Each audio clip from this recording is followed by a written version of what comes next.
Average translational kinetic energy की equation निकालने से पहले आपका ये जानना जरूरी है कि ट्रांसलेशनल कैनेटिक एनर्जी क्या चीज है। जैसा कि आप जानते हैं, मोशन की वजह से जो एनर्जी पैदा होती है उसको कैनेटिक एनर्जी कहते हैं। इसी तरह अगर वही बॉडी अगर स्ट्रेट पाथ में मूव करती है तो अब उसकी kinetic energy translational kinetic energy कहलाएगी। जैसा कि मैंने यहाँ पर कार को दिखाया है, कार एक स्ट्रेट पाथ में मूव कर रही है। अगर इस कार की स्पीड और मैस जितना ज्यादा होगा उतनी ही इसकी ट्रांसलेशनल कैनेटिक एनर्जी ज्यादा होगी। ट्रांसलेशनल कैनेटिक एनर्जी की इक्वेशन निकालने के लिए हमें दो मजीद इक्वेशन चाहिए होंगी। हम जानते हैं प्रेशर गैस इक्वेशन और आइडियल गैस लॉ को। अगर आप इन दोनों इक्वेशन को देखते हैं तो ये दोनों प्रेशर और वॉल्यूम की ही इक्वेशन है। मैंने यहाँ पर इंडिकेट कर दिया है कि यहाँ पर ये कौन सी चीज क्या रिप्रेजेंट कर रही है, ताकि आपके एमसीक्यूज भी क्लियर हो जाएं। अगर आप प्रेशर गैस इक्वेशन में देखें, यहाँ पर जो कैपिटल एन है ये टोटल नंबर ऑफ पार्टिकल को रिप्रेजेंट करता है, जो कि यहाँ पर कंटेनर में शो हो रहे हैं। और यहाँ पर जो m है ये मैस ऑफ पार्टिकल है। और यहाँ पर आपको जो v का स्क्वायर नजर आ रहा है कैटबरा में या ब्रैकेट में, ये एवरेज वेलोसिटी है या एवरेज स्पीड है किसी एक सिंगल पार्टिकल की। अगर यहाँ पर आइडियल गैस की इक्वेशन में देखें, ये लोअर केस में n है ये अमाउंट ऑफ सब्सटेंस या मोल्स को रिप्रेजेंट करता है। और यहाँ पर जो r है ये आइडियल गैस कांस्टेंट है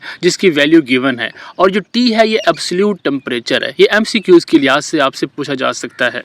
स्टेप 2 में हमने इन इक्वेशंस को जस्ट कंपेयर किया है।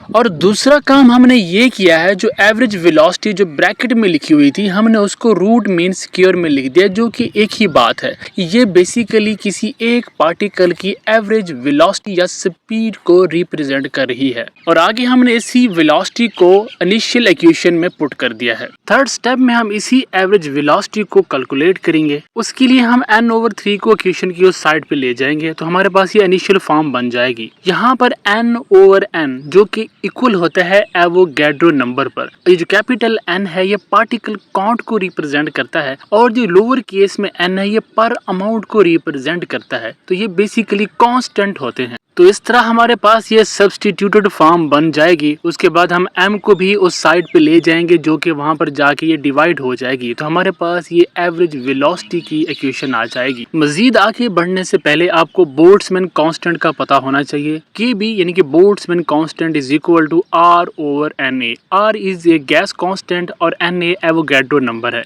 यहाँ से हम R की वैल्यू निकाल सकते हैं, यानी कि एवोगैड्रो नंबर उस साइड पे जाके मल्टीप्लाई हो जाएगा। अब इसी R की वैल्यू को हम अपनी प्रीवियस इक्वेशन में पुट करेंगे तो वहां पर Na और Na दोनों कट जाएंगे, तो हमारे पास ये फाइनल इक्वेशन आ जाएगी। अब ये जो इक्वेशन है हमें ये बता रही है कि जो एवरेज कैनेटिक एनर्जी है ये सिर्फ टेम्परेचर और पार्टिकल के मैस पे डिपेंड करती है। चूंकि हमने एवरेज ट्रांसलेशनल कैनेटिक एनर्जी निकालनी है तो हमारे पास ये फार्मूला मौजूद है 1/2 mv का स्क्वायर, यानी कि यहाँ पर हम average velocity root mean square की वैल्यू हमने ऑलरेडी मालूम की थी, वो यहाँ पर पुट कर देंगे। वैल्यू पुट करने के बाद यहाँ पर जो m है m से कट जाएगा और हमारे पास एक फाइनल इक्वेशन आ जाएगी जो कि इक्वल है किनेटिक एनर्जी, यानी कि average kinetic energy is equal to 3/2 Boltzmann constant and absolute temperature के। अब आखिर ये जो फाइनल इक्वेशन है आपको बताती क्या है, एक इंपॉर्टेंट एमसीक्यूज हो सकता है और शॉर्ट क्वेश्चन भी हो सकता है। तो जो आपके पास एवरेज ट्रांसलेशनल किनेटिक एनर्जी की जो फाइनल इक्वेशन आई है ये हमें ये बताती है कि किनेटिक एनर्जी ओनली टेम्परेचर पर डिपेंड कर रही है, क्योंकि यहाँ पर 3/2 और Kb कांस्टेंट है। तो टेम्परेचर जितना ज्यादा होगा उस मॉलिक्यूल या पार्टिकल की कैनेटिक एनर्जी भी ज्यादा होगी।